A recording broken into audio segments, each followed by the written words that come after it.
Hi everyone, welcome back to our YouTube channel, and in this video we are going to talk about how you can add Payoneer account in your Fiverr as your payout action. So without any further ado, let's get started.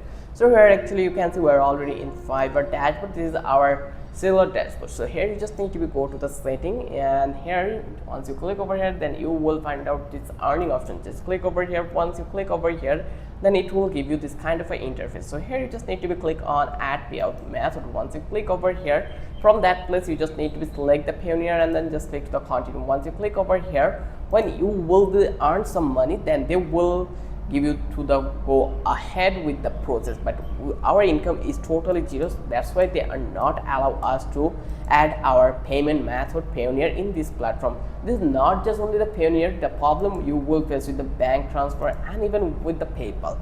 So when you earn a minimum money in here, then you can easily add your Payoneer account in here easily. I hope you understand how easy the process was. If you love this video, then don't forget to subscribe our channel and don't forget to hit the like button. Till then, have a good day.